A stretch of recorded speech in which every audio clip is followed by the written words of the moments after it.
Pour vous qui nous rejoignez à peine, vous suivez Psycho Saturday Haïti 2023, notre rendez-vous annuel pour les professionnels en technologie qui veulent booster leur carrière et s'assurer de leur développement personnel. Psycho Saturday Haïti 2023, c'est un événement qui est patronné par Microsoft, Redgate et Data Driven Community, l'organisateur principal, à qui nous adressons des remerciements vraiment très chaleureux, et en particulier à l'organisateur principal, Jean-Joseph. Je dois tout de suite souligner que il y aura la RAF à la fin, donc restez jusqu'à la fin. Nous sommes presque arrivés au bout de l'événement. Et patientez encore, chers auditeurs. Et merci encore d'avoir été là toute la journée et de continuer à nous rejoindre. Sans plus tarder, nous allons accueillir Anna Vanian. Anna qui va présenter sur le thème Data and AI. Et Anna, qui j'invite tout de suite à partager son écran, à se présenter et ensuite à démarrer avec la présentation. Anna, à vous l'antenne.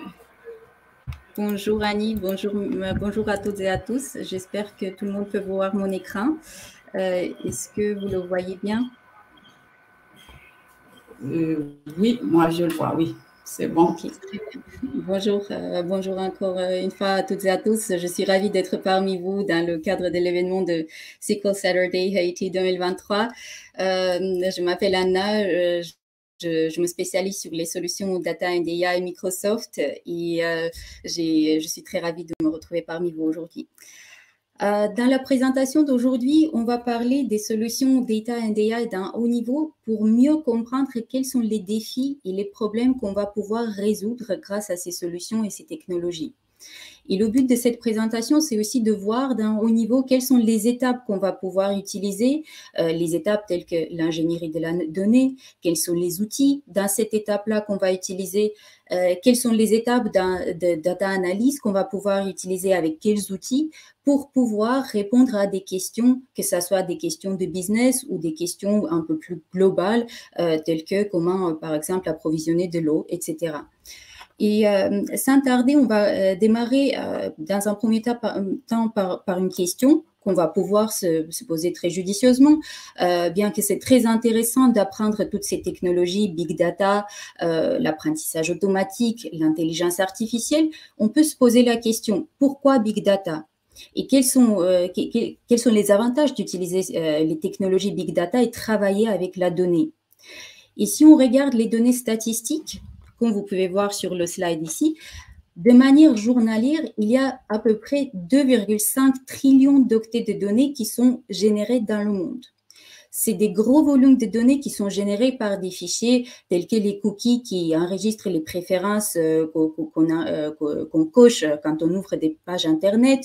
Ce sont les préférences dans nos profils dans les réseaux sociaux. Ce sont les historiques de la navigation Internet qu'on a enregistrés de manière volontaire. Ça peut être des informations qui viennent depuis des capteurs IoT qui vont surveiller des usines, qui ont des équipements qui ne doivent pas dépasser un seuil de température en particulier. Ça peut être très bien une salle de serveurs dans laquelle on veut également surveiller la température des serveurs et par conséquent, s'il y a la température d'un serveur qui dépasse un seuil, on va pouvoir envoyer une alerte à la personne qui est concernée de faire quelque chose avec cette information. Et du coup, grâce à toutes ces informations-là, grâce à toutes les données qu'on va récupérer, on va pouvoir prendre des décisions informées et des décisions importantes. Mais pour pouvoir le faire, il faut qu'on puisse exploiter cette donnée de manière intelligente. Et ça veut dire quoi de manière intelligente? Ça veut dire tout simplement qu'il va falloir traiter la donnée. Et dans le traitement de la donnée, il y aura beaucoup d'étapes. Il y aura les étapes que les présentateurs précédents aussi ont expliqué comment, par exemple, transformer ou ingérer la donnée. Ça sera l'une des étapes très importantes pour pouvoir ensuite travailler avec cette donnée, la transformer, etc. Mais aussi, il y a une autre étape très importante, c'est l'étape de l'intelligence artificielle, l'IA. C'est l'étape où on va enrichir la donnée avec les skill sets intelligents. Ça veut dire quoi? Ça veut dire que, par exemple, si je souhaite savoir combien de ventes la société qui crée des marchandises, qui vend des marchandises, va créer dans l'année 2024, je vais devoir observer dans un premier temps, utiliser la donnée des observations précédentes pour ensuite faire de l'apprentissage automatique là-dessus et dire que dans l'année 2024 ou dans l'année 2025, je vais vendre autant de produits. Donc, je vais pouvoir être proactive et peut-être en produire plus ou moins, ou peut-être positionner le produit différemment. De la même manière, si je souhaite savoir combien de litres d'eau potable il faudra pour une population, parce que je sais que j'ai les observations des années précédentes sur la consommation de l'eau potable par une population dans une région en particulier. Et je souhaite savoir combien d'eau potable il me faudra prévoir pour que je puisse être proactive pour d'ici 5 ans. Et pour pouvoir prendre toutes ces décisions-là, il faudrait que je puisse utiliser la donnée déjà nettoyée, ingérée, consolidée en une seule source unique. Je vais ensuite l'enrichir avec les capacités ou avec les skill sets intelligents.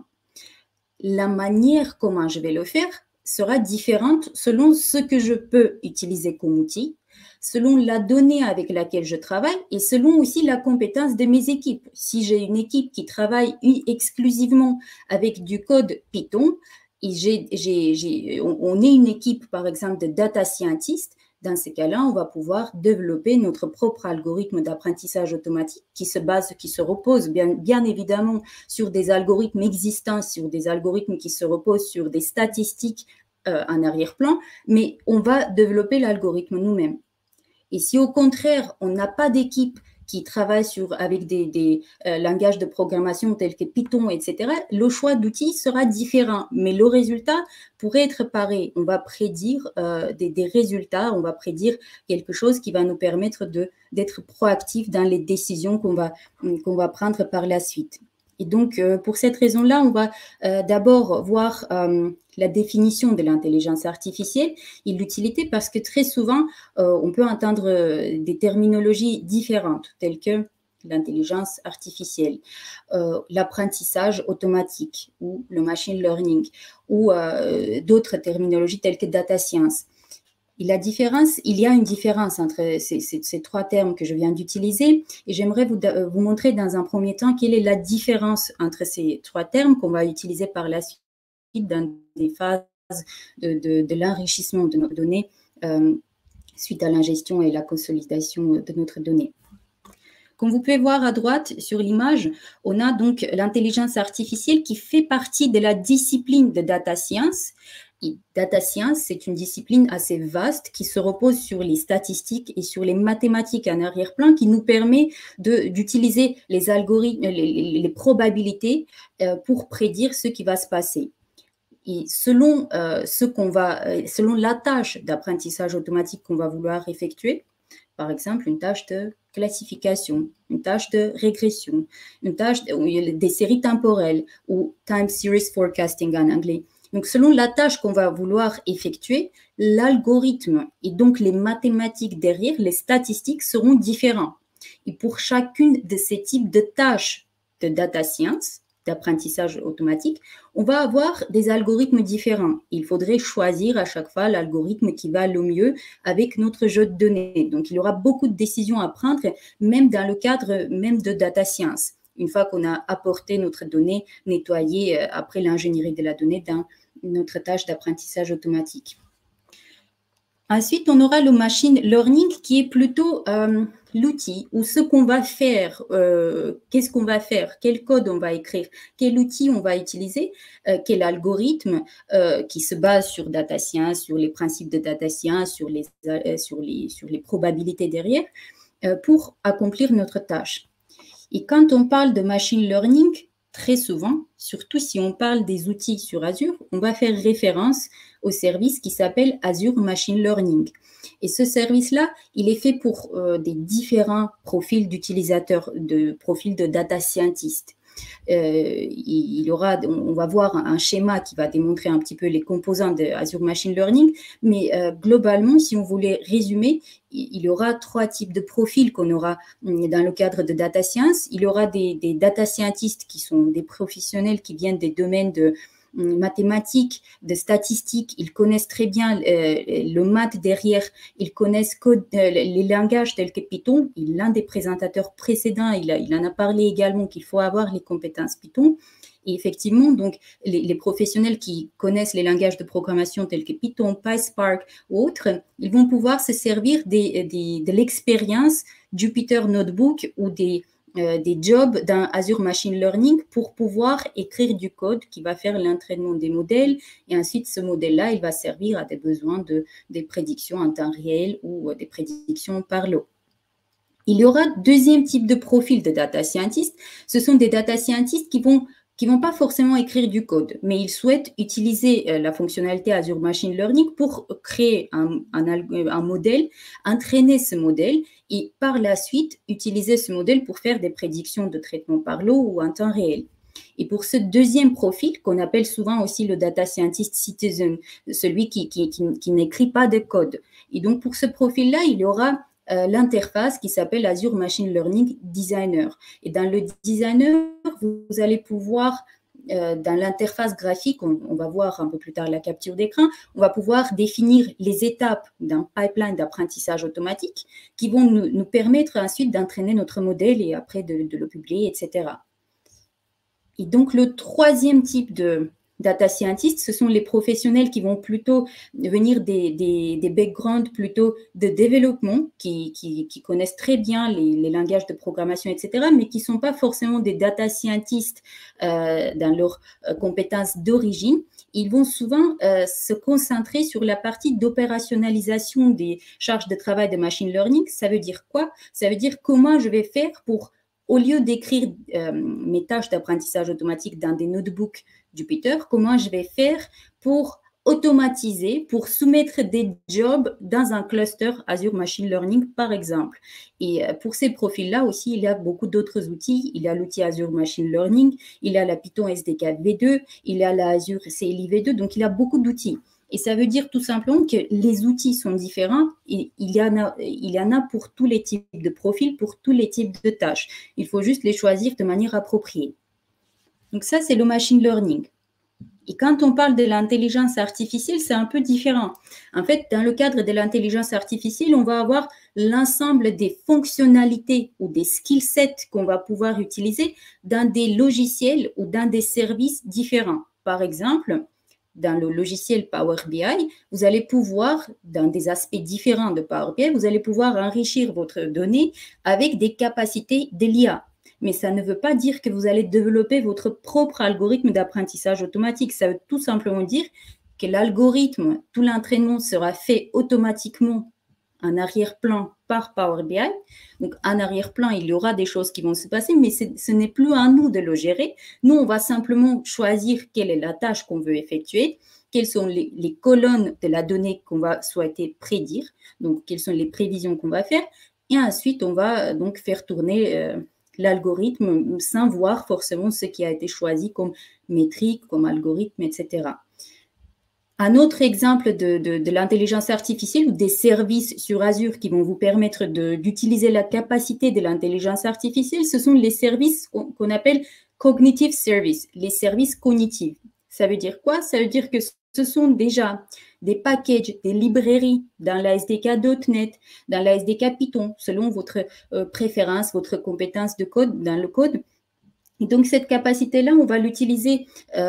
Ces packages, ils existent déjà.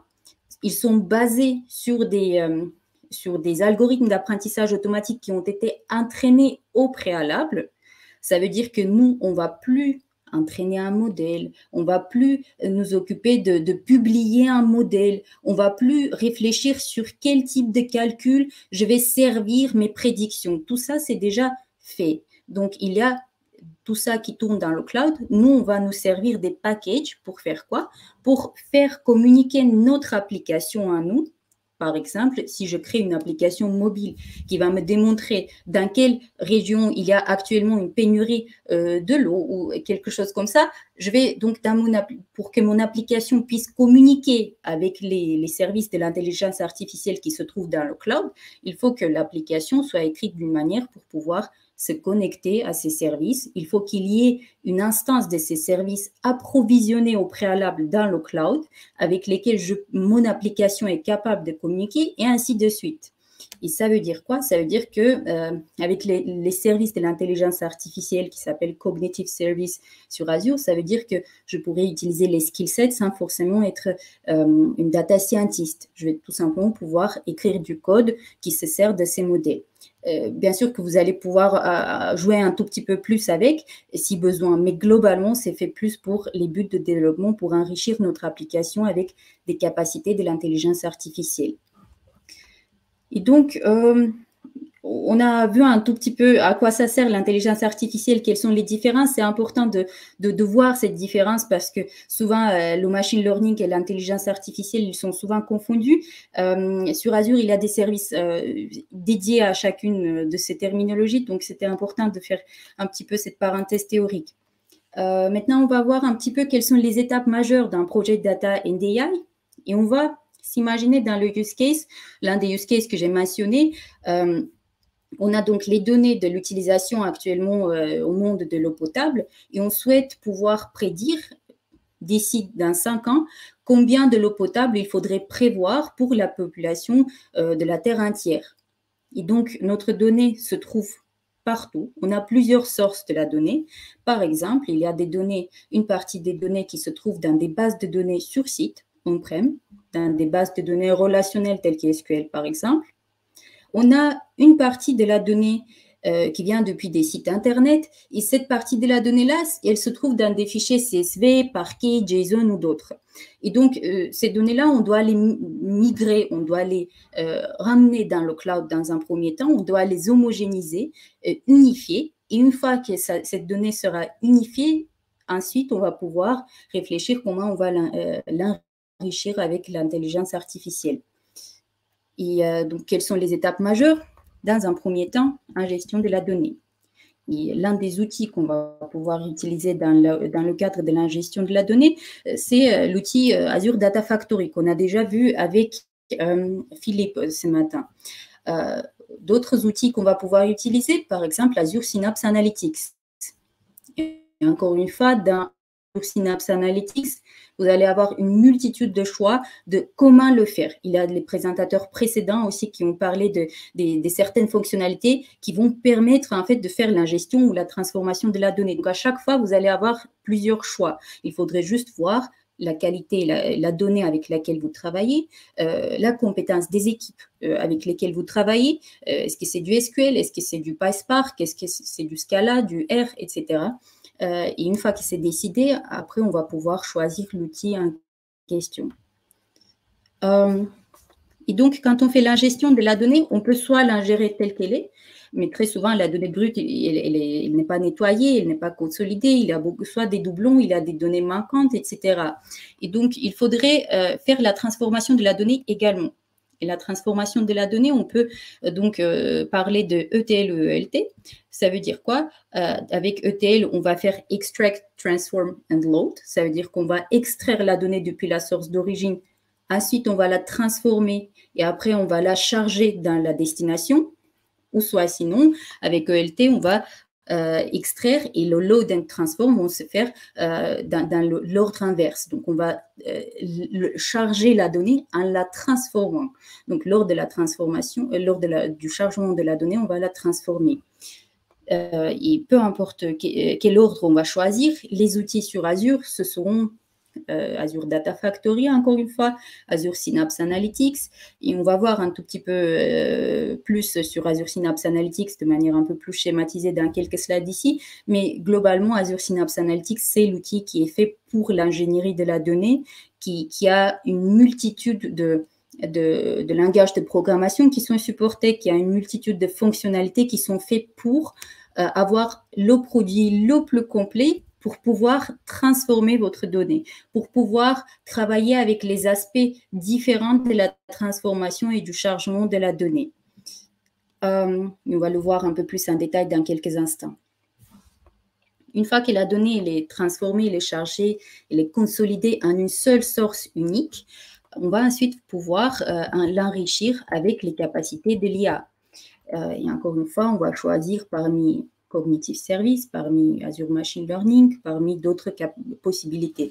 Et aujourd'hui, je vais vous démontrer un tout petit peu comment vous allez pouvoir enrichir la donnée d'un Power BI directement sans passer par l'apprentissage automatique ou d'autres fonctionnalités qui nécessitent des compétences d'être data scientist, d'avoir le background en statistique, etc. Et ensuite, donc la dernière étape, qui est souvent la responsabilité des équipes data analystes. Donc, un data analyst va créer les rapports pour pouvoir visualiser les données. Et ce sont les données qui nous permettent d'avoir une analyse descriptive, ce qui se passe dans nos systèmes, combien d'eau potable on a utilisé actuellement, aujourd'hui. Si on parle de cas d'utilisation avec les capteurs IoT, quel est l'état actuel de nos serveurs? Quel est l'état actuel de notre usine, de nos équipements dans l'usine, et ainsi de suite. On peut utiliser l'analyse proactive, donc on va décider ce qu'on va faire étant donné que le machine learning, les résultats des prédictions avec machine learning nous ont dit que d'ici dans 2 ans, on aura une pénurie de l'eau, donc il faudrait faire quelque chose avec. Dans les rapports, dans les tableaux de bord de Power BI, on va pouvoir visualiser les résultats des analyses différentes pour ensuite pouvoir faire quelque chose avec. C'est très important de pouvoir visualiser, donner de la visibilité sur ce qui se passe ou sur ce qu'on va prédire avec les skillsets de l'IA à des stakeholders tels que on peut avoir, si on parle des objectifs business, ce seront des équipes sales, marketing qui vont vouloir visualiser ce type de la donnée. Mais si on parle des questions un peu plus globales, telles que l'eau potable, ça sera un peu plus global et ça dépend avec qui vous travaillez. Mais dans tous les cas, vous allez pouvoir donner une visibilité sur ce qui se passe et ce qu'il faut faire pour éviter les problèmes ou au contraire pour améliorer, par exemple, les ventes.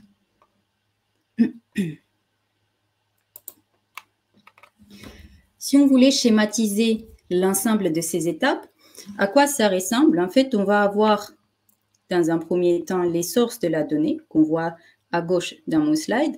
On va avoir des sources de la donnée externe. Ça veut dire qu'on peut avoir les données qui sont stockées dans une infrastructure Hadoop, quelque part dans le cloud. Soit dans open source, soit chez un fournisseur tiers, pas forcément sur Azure. On peut avoir des sources de la donnée relationnelles qui se trouvent on-prem, sur site, actuellement derrière des pare-feux physiques, pare-feux logiciels, etc. On peut avoir des données qui sont partiellement dans le cloud Azure. Et peu importe où ils sont, on va pouvoir faire l'ingestion de ces données dans leur état actuel grâce à des services tels qu'Azure Data Factory ou Synapse Analytics. Et je sais que j'ai souvent utilisé ces deux termes. En fait, je vais vous donner la différence entre ces deux-là. Parce qu'Azure Data Factory, on l'a déjà vu avec, dans l'une des sessions précédentes, dans la première session de ce matin, on a un petit peu vu Azure Data Factory. En fait, Azure Data Factory et Synapse Analytics Pipeline, la fonctionnalité pipeline dans Synapse Analytics, c'est la même chose. Pourquoi on a deux services à part pour faire la même chose? Tout simplement parce que dans Synapse Analytics, on va non seulement avoir cet outil dans l'interface graphique qui nous permet de faire l'ingestion et la transformation de la donnée, mais aussi on va avoir dans Synapse Analytics beaucoup d'autres fonctionnalités. Par exemple, le stockage incorporé dans Synapse Analytics. Ça veut dire quoi? Ça veut dire que il y a une partie de Synapse Analytics qui s'appelle le SQL Pool dédié, le SQL Pool dédié, qui fait partie de l'entrepôt moderne dans le cloud, le MDW, Modern Data Warehouse. Ça veut dire quoi? Ça veut dire que c'est notre entrepôt logique, physique, dans le cloud, relationnel, qui se base sur SQL. Ça veut dire qu'on va pouvoir créer notre schéma étoile dans notre entrepôt de la donnée dans le cloud. Et donc, on va pouvoir par la suite l'utiliser pour des buts de l'analyse des données telles que pour le modèle tabulaire d'un Power BI. On va dans un premier temps donc ingérer notre donnée et ensuite on va, une fois qu'on a ingéré la donnée, on l'a transformée, on va consolider toute cette donnée dans notre SQL Data Warehouse, comme on le voit dans le slide. Et le SQL Data Warehouse, c'est notre SQL Pool dédié dans Synapse Analytics. Peut-être que certains d'entre vous connaissent déjà la version précédente qui était le SQL Data Warehouse on-prem, le SQL Data Warehouse on-prem. Donc, c'est la continuation logique, c'est le produit qui a repris là-dessus. Et donc, maintenant, c'est Synapse Analytics SQL Pool dédié qui est l'entrepôt de la donnée dans le cloud. Et on va voir un peu plus tard les capacités de Synapse Analytics, mais en fait, il y aura plein de composants différents qui vont nous permettre aussi de créer un entrepôt logique dans le cloud, qui vont nous permettre aussi d'investiguer les données, de les explorer, transformer avec d'autres outils.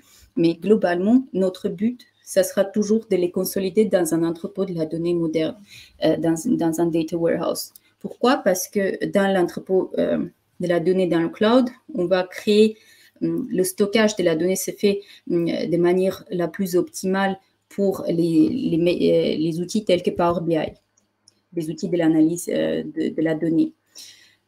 Sur le slide, on a l'exemple de Data Factory, mais ça revient à la même chose. Donc, les connecteurs qui existent en Data Factory, les integration runtime qui existent en Data Factory sont les mêmes dans Synapse Analytics. Il y a quelques temps, on ne supportait pas certaines fonctionnalités. Aujourd'hui, toutes les integration runtime que vous avez dans Data Factory sont également supportées dans Synapse Analytics. Et donc, ce qu'on voit sur le slide par la suite, on voit l'étape de l'analyse de la donnée. Et ici, en particulier, sur le slide, on a le modèle tabulaire de Power BI, du moteur Power BI qu'on va utiliser ensuite pour analyser les données. Mais dans un premier temps, il faudrait les importer, ces données, dans ce modèle tabulaire dans Power BI, tout simplement parce que l'entrepôt de la donnée, il est fait pour stocker les données pour le long terme. Il est fait pour stocker l'ensemble des données analytiques, alors que dans Power BI, on ne va pas forcément vouloir visualiser toutes les colonnes ou toutes les données ou toutes les tables qu'on a dans notre stockage, dans l'entrepôt de la donnée, dans le cloud, dans Synapse Analytics.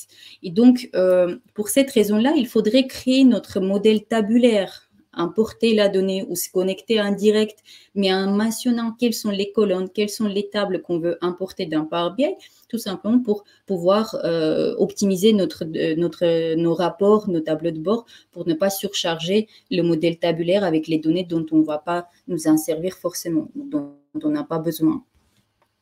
Et donc, la dernière phase, ici qu'on voit sur le slide, qui est démontrée avec l'icône de Power BI, c'est la visualisation.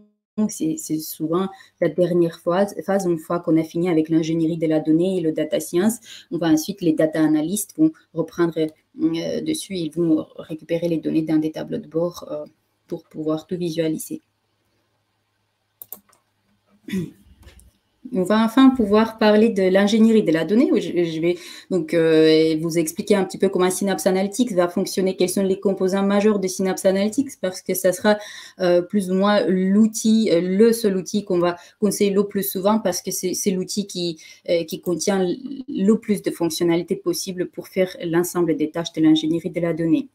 Et donc, comme vous pouvez voir ici, on a donc Synapse Analytics qui est schématisé un petit peu. Les composants de Synapse Analytics. Donc, comment on va accéder à Synapse Analytics? Comme on a pu voir aujourd'hui dans l'une des sessions précédentes, pour y accéder, il vous faut juste une simple interface web, la page web qui s'appelle Synapse Studio, depuis laquelle on va accéder à Synapse Analytics. C'est pareil comme Azure Data Factory, comme beaucoup d'autres services.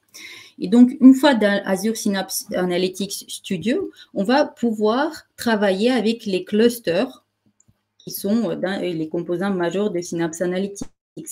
Donc, ici, on a l'icône de SQL avec la petite icône de la maison. C'est en fait le SQL Data Warehouse, c'est l'entrepôt de la donnée dans le cloud, qui est notre SQL Pool dédié.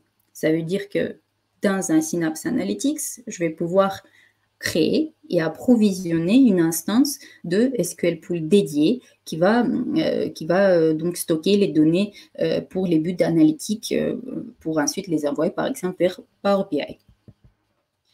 Il y aura les clusters Spark qu'on peut voir ici sur le schéma au milieu du slide. Et en fait, les clusters Spark, ils sont faits plus pour analyser les données, analyser les données big data telles que les fichiers CSV, les fichiers parquet, etc. On va pouvoir les ingérer grâce au notebook Spark. Donc c'est une interface des notebooks Spark que vous pouvez connaître aussi depuis d'autres outils. Si vous utilisez d'autres outils ou Spark open source aussi, vous pouvez communiquer avec le cluster Spark avec le langage PySpark qui se base sur Python, Scala ou R, qui sont supportés d'ailleurs aussi dans Synapse Studio, dans les notebooks interactifs de Synapse. Et l'avantage de Spark, d'un cluster Spark, c'est que c'est un framework qui va faire le traitement de la donnée en parallèle.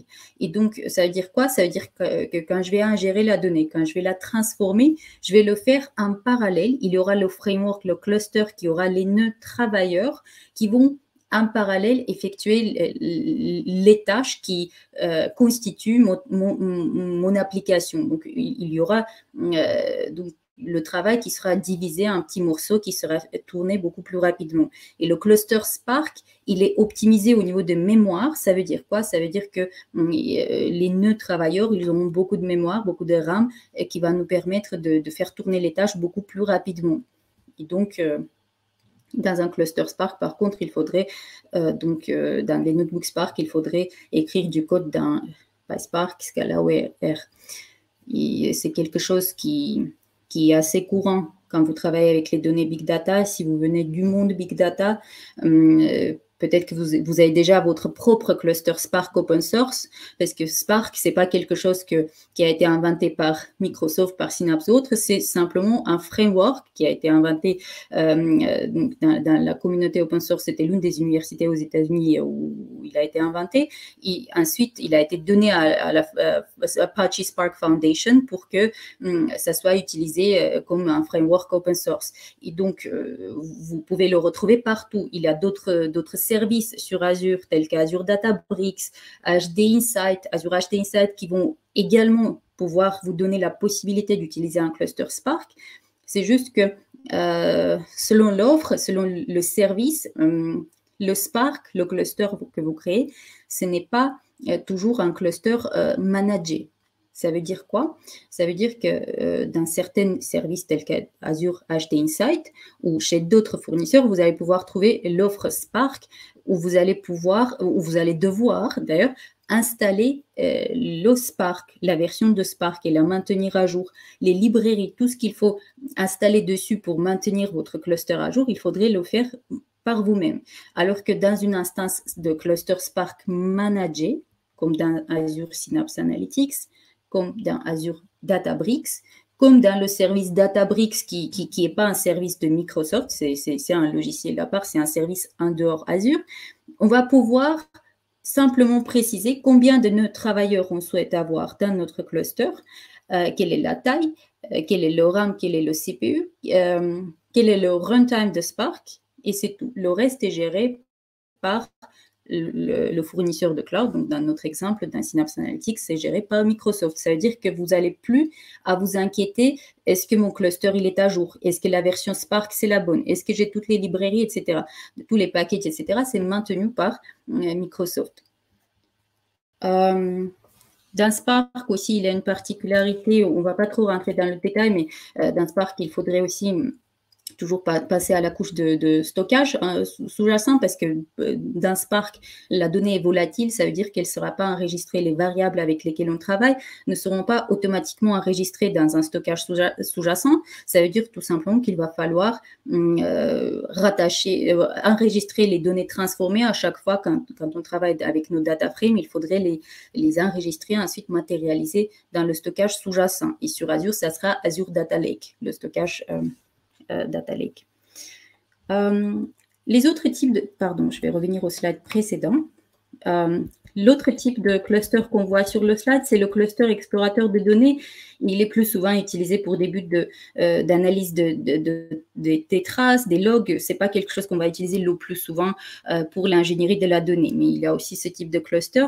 Et on va avoir aussi le cluster qui n'est pas démontré sur le slide, mais il y aura donc le cluster SQL Pool Serverless qui nous permettra d'utiliser le langage SQL, comme le nom le suggère, mais pour explorer les données Big Data. Donc, ça veut dire qu'on va pouvoir nous connecter à un Azure Data Lake stockage ou à un compte de stockage à des stockages qui sont supportés par le SQL Pool Serverless pour explorer et transformer les données qui sont stockées dans des fichiers CSV, Parquet ou JSON ou autres. Toutes les autres cases qu'on voit ici, l'intégration de données, gestion, etc., supervision, il y en a beaucoup qui sont liés au fait qu'on est sur la plateforme Azure. Donc, par exemple, la sécurité, l'intégration avec les RBAC, les contrôles d'accès basés sur les rôles et d'autres fonctionnalités viennent du fait que c'est quelque chose, c'est un service sur Azure. Donc, la supervision, la surveillance, en fait, c'est le monitoring des logs, etc. Tout ça, ça vient grâce au fait qu'on est sur la plateforme Azure.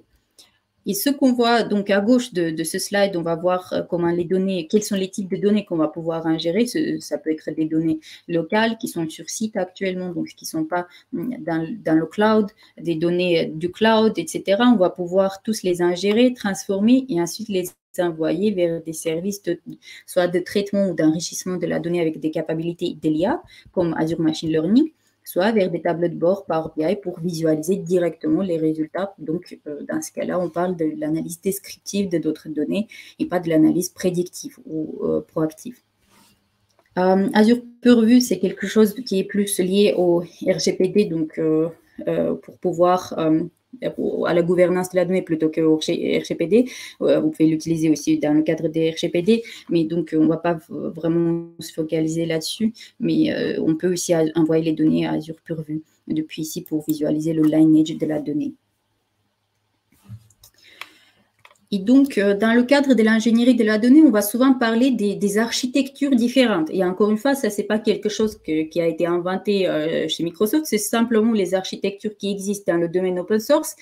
Et souvent, quand vous allez travailler avec la donnée, vous allez devoir décider quelle est l'architecture qu'on va utiliser pour faire l'ingestion et la transformation de la donnée. Et ça dépend de beaucoup de facteurs. Est-ce qu'on travaille uniquement avec la donnée streamée, temps réel?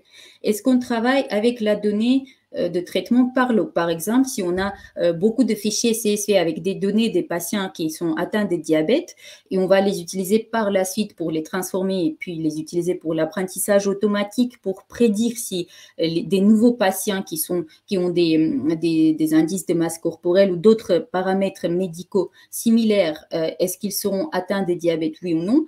Ces fichiers-là, se sont considérés comme des fichiers de traitement par l'eau parce qu'on a beaucoup de fichiers et on va les traiter en un seul coup de manière asynchrone. Donc, on n'aura pas la réponse tout de suite, mais on va les traiter par l'eau.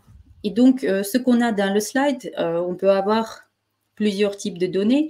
À gauche, donc, vous allez pouvoir voir qu'il y a des données qui viennent depuis des sources NoSQL, des logs, des ERP, des systèmes de gestion de bases de données, etc. Et dans l'architecture lambda, on va faire l'ingestion de la donnée, de toutes les données, et ensuite on va les traiter avec deux branches différentes. Ça veut dire quoi? En fait, comme vous pouvez voir avec cette petite animation qui démontre pourquoi ça s'appelle lambda, depuis la lettre grecque lambda, on a deux branches ici qui vont traiter séparément les données qui sont streamées, le speed layer aussi, ça s'appelle, et le batch layer. Le batch layer, c'est le traitement par l'eau, en fait. C'est la couche qui va traiter les données qui sont des données de traitement par l'eau. Et en fait, la particularité de cette architecture, c'est que ça veut dire quoi? Ça veut dire que techniquement, quand on va écrire du code, quand on va utiliser des logiciels, des services, ça veut dire qu'on va on va utiliser des frameworks différents pour traiter ces données. Par exemple, pour Speed Layer, pour Stream Processing, on va pouvoir utiliser des frameworks tels que Apache Kafka ou d'autres. Si on parle des services sur Azure, ça peut être Event Hubs et ensuite Stream Analytics. Mais dans tous les cas, si on a beaucoup de frameworks différents qui sont impliqués dans le traitement de ces données, Ensuite, quand on va faire la query, la requête depuis les systèmes d'analyse tels que Power BI, il faudrait consolider toutes les données. Il faudrait s'assurer que la donnée qu'on est en train d'afficher en temps réel et qui est consolidée dans les rapports, dans les tableaux de bord avec les données de traitement par l'eau, il faudrait s'assurer qu'ils sont synchronisés. Ça veut dire quoi? Ça veut dire qu'on a les données de traitement par l'eau les plus récents qui sont aussi synchronisées en quelque sorte avec le timestamp qu'on a avec les données de traitement traitement en temps réel. Et ça veut dire qu'on va écrire beaucoup plus de code. Il faudrait beaucoup plus d'efforts pour maintenir cette architecture en forme. Et très souvent, elle est remplacée actuellement par l'architecture Delta, depuis la lettre grecque Delta. Et donc, comme vous pouvez voir dans cet exemple-là, en fait, contrairement à l'architecture Lambda, avec l'architecture Delta, on va faire l'ingestion et le traitement de toutes ces données-là streamées ou de traitement par l'eau dans un seul framework, dans une seule plateforme, mais on va les distinguer les uns des autres, ces données, grâce à la classification où on va créer des tables de bronze, les tables argentées et les tables dorées. On peut les appeler différemment aussi, mais ça classifie en fait la qualité de nettoyage de notre donnée. Les données les plus brutes, les données qui viennent d'être ingérées seront gardées dans les tables de bronze. Les données qui sont traitées un petit peu, qui sont prêtes à être joints avec d'autres données, donc les données sur lesquelles on va pouvoir faire les jointures pour les envoyer vers la couche de l'analyse par la suite, seront stockées dans les tables argentées, et ensuite les tables dorées, ce seront les données les plus nettoyées avec toutes les jointures qui seront requêtées par les systèmes d'analyse de la donnée. Et donc, l'avantage de cette architecture, c'est non seulement le fait qu'on va pouvoir gérer les données streamées de traitement par l'eau dans un seul framework et avec beaucoup plus de facilité, mais aussi c'est qu'il y a aussi une couche transactionnelle qui se rajoute par-dessus. Ça veut dire que toutes les transactions seront enregistrées. On aura la compliance avec l'acidité, les standards acides qui sont les standards qui sont souvent utilisés pour les bases de données relationnelles. On va les avoir aussi avec les plateformes telles que, par exemple, si on utilise du PySpark dans Azure Databricks ou du PySpark dans Synapse Analytics, on va pouvoir créer les données dans le format Delta. Et le stockage sous-jacent, comme on peut voir aussi sur le slide, ça sera un data lake. Sur Azure, ça sera le data lake qu'on va utiliser, sauf que quand on va écrire les données dedans, on va préciser que c'est le format Delta qui va par conséquent nous créer les logs, la traçabilité par-dessus. Donc, les données seront plus fiables et ça sera traçable. Chaque transaction sera traçable, donc ça sera beaucoup plus fiable de travailler avec ces données-là. Maintenant, si on parle un petit peu de l'enrichissement de la donnée, quelles sont les tâches et les enjeux majeurs d'un data scientist et quels sont les services qu'on va utiliser? On a déjà en fait parlé des services, on va plutôt voir quelques captures d'écran qui nous démontrent à quoi ressemble l'architecture ou les composants majeurs de ces services. Et le service dont on va parler le plus souvent dans le cadre de data science sur Azure, ça sera Azure Machine Learning. Et avec Azure Machine Learning, encore une fois, on va avoir une interface graphique qui nous permettra d'y accéder depuis une page web, comme pour Azure Synapse Studio, comme pour Azure Data Factory Studio, comme pour d'autres services. Et donc, depuis ce studio, on va pouvoir avoir l'accès complet à l'ensemble des composants de Azure Machine Learning, que ce soit les composants de l'interface graphique. Vous vous souvenez, tout à l'heure, j'ai dit qu'on pouvait créer et entraîner les modèles, même si on ne sait pas coder dans Python, par exemple. En fait, on va avoir l'accès à cette interface graphique au designer, ça s'appelle l'outil de designer dans Azure Machine Learning, qui nous permettra de créer notre pipeline avec des composants de l'interface graphique. Et donc, ici, on a schématisé un petit peu Azure Machine Learning, comme vous pouvez voir. Donc, on va pouvoir créer notre pipeline, entraîner les modèles, valider les modèles, déployer les modèles, parce qu'au final, le modèle qui est entraîné et qui performe bien, on veut le déployer en tant que modèle qui va soit faire le traitement par l'eau, donc les prédictions par l'eau, soit ce modèle, il va faire des prédictions en temps réel. des prédictions synchrones. Ensuite, on va pouvoir faire la surveillance de notre modèle, que ce soit pour le data drift, la surveillance du service, la surveillance de la consommation de nos clusters. Donc, on va pouvoir aussi surveiller. Et ça, c'est un cycle continu. Pourquoi? Tout simplement parce qu'on va pouvoir aussi, si jamais il y a le data drift ou le modèle drift, on va pouvoir ensuite modifier notre donnée, réentraîner le modèle, etc. Donc, selon ce qui se passe, on va pouvoir rentrer de nouveau dans ce cycle et republier notre modèle et nous en servir de nouveau. Donc, on va pouvoir utiliser les principes d'ALM, Lifecycle Management, les concepts CICD s'appliquent sur Machine Learning également. Et tout simplement, ça veut dire qu'on va pouvoir gérer le cycle de vie d'un projet Machine Learning et non seulement lancer des expériences. On a fait exprès d'avoir la possibilité d'opérationnaliser les charges de travail de Machine Learning depuis, que ce soit depuis le studio ou depuis des outils Command Line Interface, Azure CLI, Azure ML CLI V2, on peut le faire. Et comme vous pouvez voir ici, on a aussi la possibilité d'utiliser les clusters Kubernetes en tant que calcul. C'est quelque chose de très récent qui a été rajouté. Donc, on va pouvoir maintenant, comme vous pouvez voir depuis l'intitulé, Machine Learning Anywhere, ça veut dire qu'on va pouvoir nous servir de Machine Learning dans nos clusters Kubernetes en tant que calcul. Et donc, si on prend une architecture type, dans quelle phase le service Machine Learning Azure ML va intervenir, comme vous pouvez voir, si on prend donc l'ensemble des étapes, on va toujours commencer par l'ingestion de la donnée. Et quand je dis on va commencer, je ne parle pas forcément de data analyst ou de data scientist, ça sera l'équipe des data ingénieurs qui va se charger de la partie de l'ingestion de la donnée. L'ingestion, stockage, avec Azure Synapse Analytics, on va pouvoir améliorer notre donnée et ainsi de suite. Et ensuite, on va pouvoir faire appel à Azure Machine Learning qui va améliorer notre donnée avec des prédictions qu'on va ensuite, donc ici, on a le cycle de vie d'un projet Azure ML. On rentre dans le cycle. On va déployer le modèle, on va le monitorer pour le data drift, réentraîner si besoin, et ainsi de suite.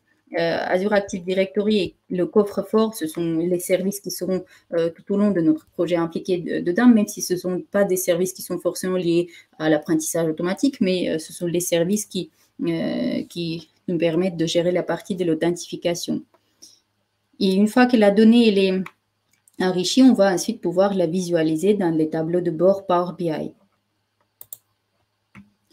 L'AML Designer ou la vue designer, le composant ou la fonctionnalité qui nous permet de créer les pipelines d'entraînement des modèles d'apprentissage automatique, elle a l'air de ça en fait. C'est une capture d'écran depuis mon Azure Machine Learning Studio. Donc à gauche, vous allez avoir tous les composants différents. Vous allez voir donc designer.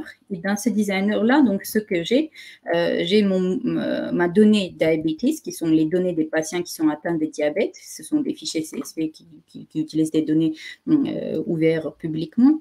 Ensuite, on va faire la normalisation de la donnée. Par exemple, on va remplacer les valeurs qui sont nulles par la moyenne ou par la médiane de la donnée. Là aussi, il y aura beaucoup de décisions à faire. Mais donc ici, on fait un peu de normalisation de la donnée. Ensuite, on fait le train test split. Ça veut dire qu'on va splitter les données en deux jeux. Le jeu qui va nous servir pour entraîner le modèle et ensuite, il y aura le jeu qui va nous servir pour valider comment le modèle va performer. Et ensuite, dans le module qui s'appelle Train Model, on va dire qu'on va entraîner notre modèle, mais quel est le modèle qu'on va utiliser? Quel est l'algorithme derrière qu'on va utiliser? Et ici, on utilise la régression logistique, tout simplement parce que je dois prédire si la personne est atteinte de diabète, donc c'est un oui ou non. Ensuite, on va donc fournir les données de training, les données sur lesquelles on va faire l'entraînement, et après, donc, on va vérifier comment le modèle a performé, etc. Et après, on va soumettre notre expérience qui va tourner. On va pouvoir surveiller comment ça tourne dans notre Machine Learning Studio. Et à gauche, il y aura beaucoup d'autres hubs qui vont nous permettre donc de créer les calculs, de voir les modèles publiés, les endpoints publiés, etc. Donc, il y a beaucoup d'interfaces là-dedans. Mais globalement, Azure ML Studio, c'est pour les data scientists qui vont faire tout plus ou moins manuellement et pas se servir des fonctionnalités déjà incorporées, des skill sets IA incorporés dans des services ou dans des produits Microsoft. Et donc, la dernière phase, c'est la création des rapports. Souvent, c'est fait par les data analysts. Et donc, si on regarde dans l'un des rapports qu'on va pouvoir créer, et ici, j'ai simplement utilisé une app qui existe dans les samples de Power BI, dans la communauté, vous pouvez aussi les télécharger gratuitement et c'est ouvert à tout le monde. C'est la consommation de l'eau potable dans New York. Et comme vous pouvez voir, dans ce tableau de bord en particulier, dans cette app en particulier, on voit uniquement la consommation. On ne voit pas, par exemple, les prédictions de combien d'eau potable il faudra d'ici dans 5 ans. Tout simplement parce que le jeu de données derrière qui a été utilisé, il n'a pas été entraîné. On ne l'a pas entraîné avec les capacités de l'IA. Mais si on voulait le faire, on aurait pu en fait utiliser ce jeu de données qui est un jeu de données ouvert, donc c'est un jeu de données public.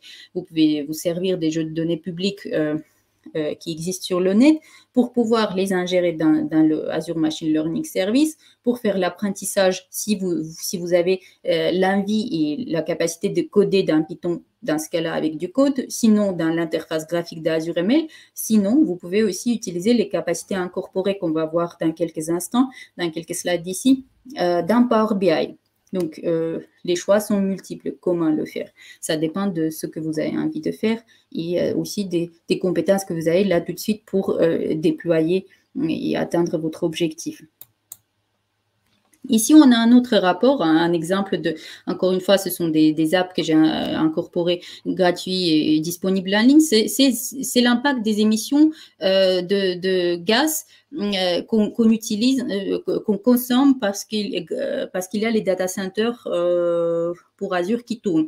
Donc, ce sont les données publiques que vous pouvez voir, visualiser. Il y a plusieurs onglets. Vous allez pouvoir les personnaliser. Vous pouvez l'enregistrer de manière personnalisée si vous le souhaitez.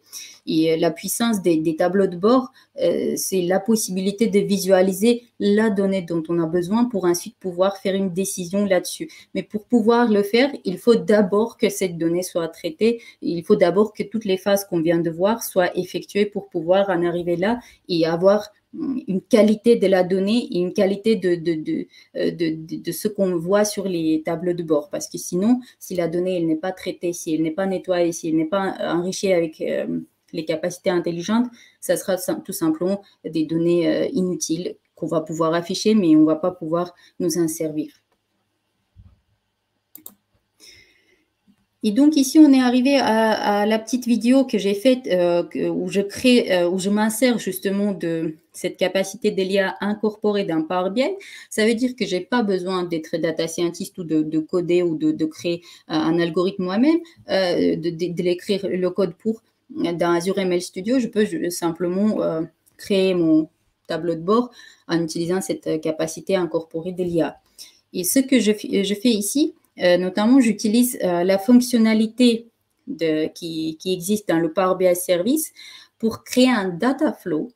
Et je vais vous dire dans quelques instants ce que c'est un data flow. On va pouvoir créer un data flow qui va définir la structure de notre table et des transformations qu'on va faire avec la donnée. Et ensuite, cette donnée-là, je vais l'utiliser pour faire des prédictions si ce seront les données des ventes pour une boutique. Et on va vouloir prédire si le client dont les données on a nous apportera du revenu, oui ou non. Donc, c'est ce qu'on va prédire grâce à des données qu'on a sur des différents clients de notre boutique en ligne. Maintenant, ce que c'est le data flow, parce que pour l'instant, on n'a pas encore vu le data flow dans Power BI. En fait, dans Power BI, on a la fonctionnalité ou la possibilité de définir quelles sont les transformations avec la donnée qu'on souhaite faire si je n'ai pas d'entrepôt de la donnée en arrière-plan si je n'ai pas d'équipe d'ingénieurs de la donnée, si je n'ai pas Synapse Analytics, si je n'ai pas une procédure établie avec d'autres outils, ce n'est pas forcément Synapse Analytics, mais avec d'autres outils qui va ingérer et transformer ma donnée, qui va faire l'ensemble des tâches ETL, ELT, mais je veux quand même pouvoir le faire dans Power BI parce que je sais que j'ai 45 sources de la donnée et à chaque fois, ça sera très pénible de réfléchir comment je vais transformer la donnée, comment je vais unifier ces sources pour pouvoir faire un tableau de bord dans Power BI, par exemple. Dans ce cas-là, je peux créer un data flow. Data flow, c'est l'ensemble des transformations qu'on définit directement dans Power BI Service. Ensuite, on va aller dans Power BI Desktop, on va rafraîchir le data flow pour que l'ensemble des transformations se fassent, pour créer une table consolidée avec les transformations qui se font en arrière-plan, c'est du Power Query. Et pourquoi c'est quelque chose qui n'est pas conseillé pour remplacer un entrepôt de la donnée? Tout simplement parce que il a beaucoup de fonctionnalités. C'est pas un stockage entre guillemets lourd comme dans Azure Synapse Analytics. On ne peut pas créer des schémas avec des tables relationnelles. On peut faire plein de choses, mais ça ne va jamais remplacer un entrepôt de la donnée dans le cloud comme Synapse Analytics. Mais si on n'en a pas et on trouve une solution palliative temporaire, on peut utiliser les data flows. Et donc, ici, vu que je fais simplement pour la démonstration, j'utilise les data flows pour dire voici les transformations que je veux faire avec la source de la donnée. J'en ai qu'une seule d'ailleurs. Et ensuite, dans ce data flow, il y a une fonctionnalité qui me permettra de faire des prédictions sans écrire du code, sans connaître les algorithmes d'apprentissage automatique en arrière-plan. Je vais démarrer la petite vidéo. Donc, je crée mon data flow en précisant que je veux créer des tables. Et je vais peut-être avancer un petit peu si jamais c'est trop long. Donc, on va utiliser des fichiers CSV, encore une fois, avec une source publique. Pour cette raison-là, je vais utiliser l'authentification anonyme. Je vais cliquer sur « Suivant ». On va pouvoir visualiser la donnée dans quelques instants. En réalité, ce n'est pas très, très rapide. Parfois, il faut attendre un petit peu. Donc, on visualise la donnée. Ce sont les données des clients de notre boutique en ligne. Et comme vous pouvez voir, il y a une colonne revenus qu'on va utiliser par la suite pour les prédictions. Donc, ici, on va dire, on remplace le type de la donnée avec le binary, true ou false, donc vrai ou faux. Et on nomme aussi notre requête Power Query parce que, comme vous pouvez voir, ça m'a ouvert depuis le service Power BI. Je ne suis pas dans le client lourd. Ça m'a ouvert donc le Power Query, l'éditeur Power Query. Donc, je vais transformer la donnée. J'ai créé mon data flow. Et ensuite, on va pouvoir, donc, comme vous pouvez voir ici, je vais arrêter la vidéo, il y a une petite icône. Je suis dans le service Power BI, je ne suis pas dans le client lourd. Il y a donc cette petite icône. Pour info, le workspace, il doit être dans la capacité premium. Vous pouvez pas, ou premium per user, vous ne pouvez pas utiliser ça si vous êtes dans Pro. Et donc, Apply ML Model, et c'est ici où on va démarrer la configuration pour l'apprentissage automatique. Et comme vous pouvez voir, c'est assez intuitif. Donc, même si je ne suis pas data scientist, je vais voir quelle est la table, quelle est la colonne que je vais prédire. Ici, ça s'appelle Outcome Column. On n'utilise même pas la terminologie de data science, parce que dans data science, on aurait dit le label column. Ici, on utilise Outcome Column, tout simplement. C'est qu'est-ce qu'on va prédire. Et donc, on va ici dans Revenue. On fait suivant. Ensuite, on va dire dans l'étape suivante, on va nous poser la question quelle est la réponse qui nous intéresse, true ou faux? Donc, c'est plutôt la question, ce qui nous intéresse le plus, c'est est-ce que la personne va devenir un client ou non. Ensuite, on a ici les colonnes features qui sont les cases qui sont cochées par défaut, c'est-à-dire que Power BI nous propose d'utiliser ces colonnes en particulier en tant que paramètre pour notre algorithme d'apprentissage automatique, tout simplement parce que ça va impacter le plus l'algorithme. Les autres ne sont pas très utiles pour prédire si la personne sera un client qui apportera du revenu ou non. Donc, on va simplement faire suivant. On va faire confiance à Power BI. On va dire qu'on va faire tourner au max 5 minutes parce qu'on ne veut pas tourner trop longtemps notre algorithme derrière. Et après, vous allez pouvoir visualiser s'il a fini ou non. Si vous allez dans le hub de data où vous allez voir le data flow, vous allez voir qu'il c'est comme si c'est le même affichage quand vous rafraîchissez le data flow. C'est comme si vous rafraîchissiez le data flow. Ça va mouliner à côté ici. Je vais vous montrer dans la vidéo dans quelques instants. Ici aussi, vous allez pouvoir voir. Ça veut dire que l'entraînement, il est en train de tourner. L'algorithme n'est pas encore entraîné, le modèle n'est pas encore entraîné, il n'est pas encore prêt à être utilisé. On va aller dans Machine Learning Model, on va ici rafraîchir, c'est écrit Ready, mais ça ne veut pas dire que c'est prêt, ça veut dire tout simplement que c'est en train de tourner, tout va bien. Et quand c'est entraîné, vous allez voir Trained et vous allez pouvoir visualiser avec cette petite icône quelles sont les fonctionnalités, les feature columns qui ont impacté le plus les prédictions. Donc, c'est un petit rapport qui est créé par Power BI pour vous dire voici ce qui a impacté le plus les prédictions, si la personne, oui ou non, est susceptible de devenir un client fidèle, pardon. C'est les valeurs, etc., etc. Ici, j'avance un petit peu. Vous allez voir que dans les table names, on va avoir 2 tables supplémentaires qui sont créées. L'une des tables, c'est la table avec les prédictions et l'autre table, c'est avec les explications de ces prédictions. Donc, on va pouvoir ensuite appliquer si je déplie, je vais voir les types des colonnes, etc. Et on va par la suite pouvoir appliquer sur notre table d'origine, Online Visitors, le modèle d'apprentissage automatique. Ici, je suis en train de simplement visualiser les colonnes, les contenus de cette table avec les prédictions. Et si j'avance un tout petit peu plus, ici, je vais utiliser, avec ce bouton-là, on va pouvoir appliquer, vous voyez ici, AI Insights. Je clique dessus dans Power Query Editor pour dire maintenant, applique ce modèle que je viens d'entraîner sur cette donnée pour faire les prédictions sur la donnée. Et je vais voir la liste des modèles que j'ai créés au préalable dans l'éditeur Power BI Service, dans le Dataflow Editor, comme on a vu au préalable. Donc, j'ai qu'un seul modèle parce que c'est le seul que j'ai entraîné. Et après, une fois qu'on a toutes les données, on va pouvoir créer des beaux rapports qui affichent quels sont les clients qui sont susceptibles d'apporter le plus de revenus dans cet exemple-là. Donc, c'était tout. Je pense que j'ai mis un tout petit peu plus de temps que prévu. Et merci beaucoup de votre attention et je suis ouverte à des questions si vous en avez. Merci à toutes et à tous. Oui, merci beaucoup, Anna. Donc, ça a été excellent, on va dire. Il n'y a pas d'autre mot pour décrire ça. Et je crois que les auditeurs sont tous édifiés. Donc, vraiment, des questions seraient sans doute pour approfondir, mais en termes de compréhension, c'était vraiment au top. Et il y a des questions, quelqu'un a demandé, quelqu'un a dit qu'il aimerait devenir un data analyst certifié, comment faire?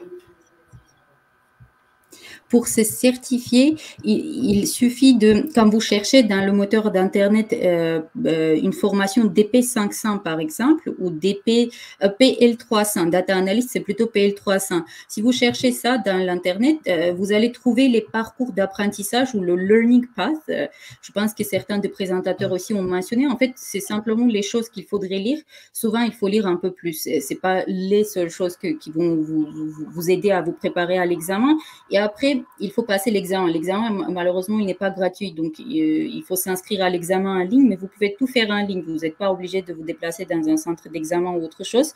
Et vous pouvez parfaitement vous préparer en ligne sans participer à des formations. C'est ce que je fais, par exemple, d'habitude. Mais il faut vous laisser un peu de temps pour tout lire. Et il y a aussi un coût à prévoir avec l'examen. C'est ça qui est un peu difficile.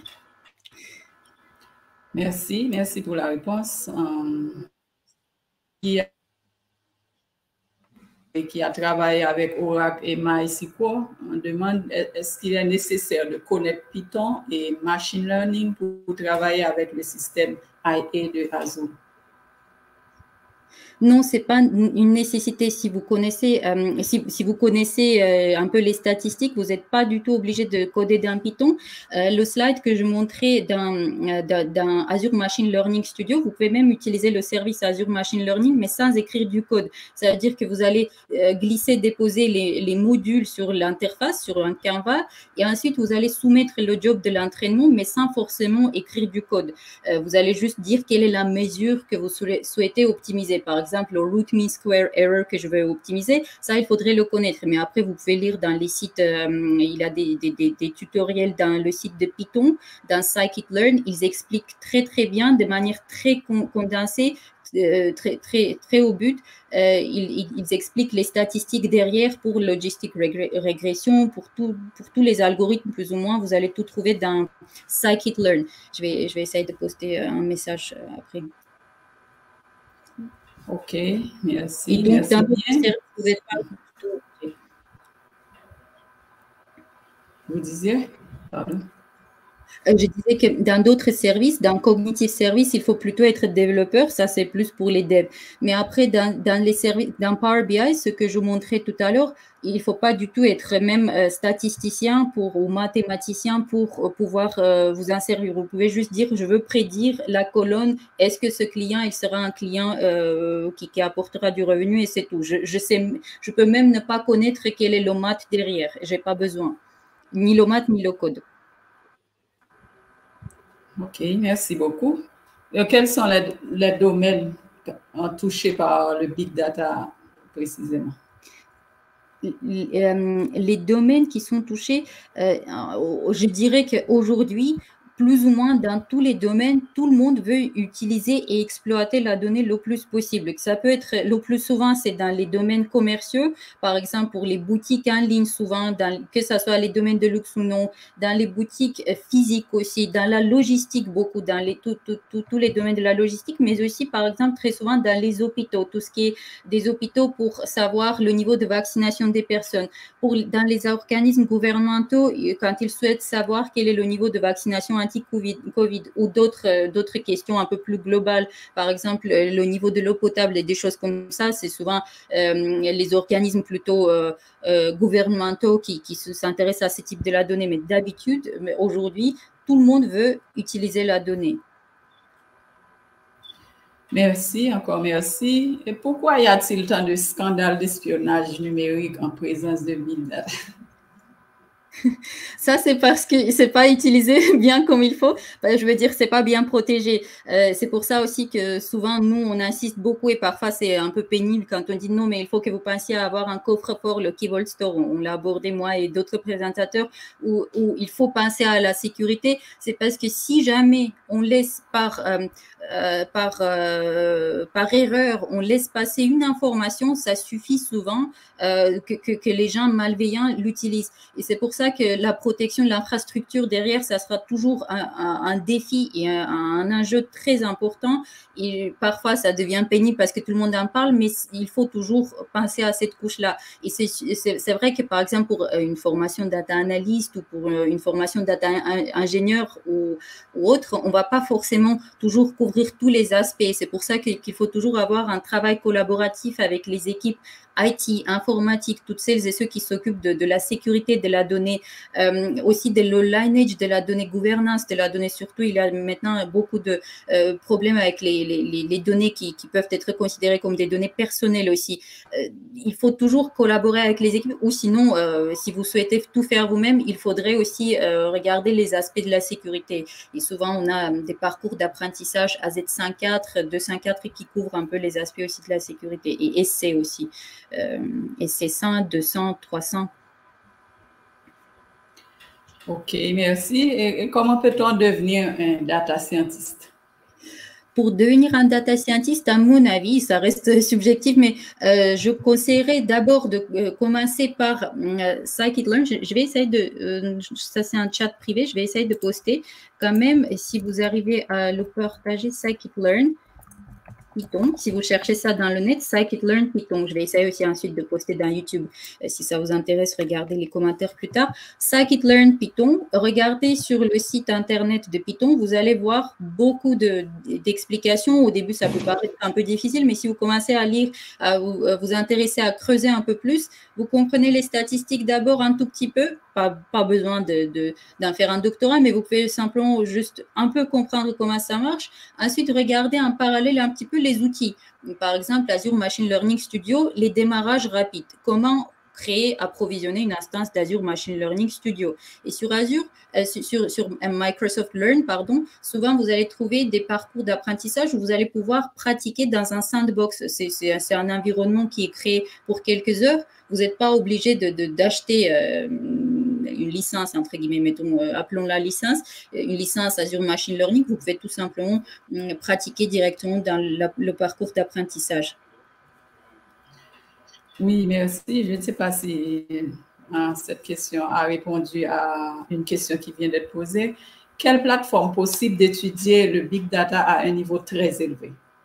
Pour un niveau très élevé, au niveau de la plateforme, je dirais, vous pouvez regarder, on a souvent, je parle de tout ce qui est ouvert, vous pouvez chercher sur le net dans les parcours d'apprentissage, il y a comment configurer TensorFlow dans Azure Machine Learning. Si vous souhaitez, par exemple, faire du DNN, vous pouvez regarder, ça commence léger, ça commence comment simplement configurer les tensors, machin, comment inclure les librairies, mais après, vous allez pouvoir approfondir là-dessus. Il y aura des démarrages rapides qui approfondissent sur un sujet en particulier. Parfois, ce sont des tutoriels un peu plus complexes, mais je dirais le meilleur endroit, c'est learn.microsoft.com et là, vous allez voir la documentation technique de Azure Machine Learning. Si vous souhaitez approfondir votre connaissance sur certains frameworks DNN, dans ce cas-là, il faudrait plutôt peut-être TensorFlow ou KNN ou autre chose. Regardez plutôt dans les sites, chercher sur le net la documentation d'origine aussi. Ça peut vous aider aussi à approfondir là-dessus. Merci, j'espère que c'était la toute dernière. Bon, vraiment merci Anna pour cette présentation trop géniale. Donc les commentaires sont tout excitants pour dire que ça a été très bien et nous aussi c'est un constat évident. Et c'est votre première fois à Psycho Saturday. Et nous vous attendons encore à coup sûr l'an prochain. Donc, c'est vraiment très intéressant. J'espère que, je crois aussi que l'auditoire a été très, très édifié et avec toutes les informations, ça va permettre à quelqu'un qui n'avait pas tout compris de se rattraper. Vraiment merci et la communauté d'État Driving vous remercie pour votre participation, pour votre contribution à rehausser cette année l'éclat de l'événement. Donc c'est toujours et ça va être toujours un plaisir de vous avoir avec nous pour nous choyer de vos excellentes présentations. Ça sera avec un grand plaisir. Merci beaucoup de m'avoir accueilli. Je suis très contente d'être parmi vous.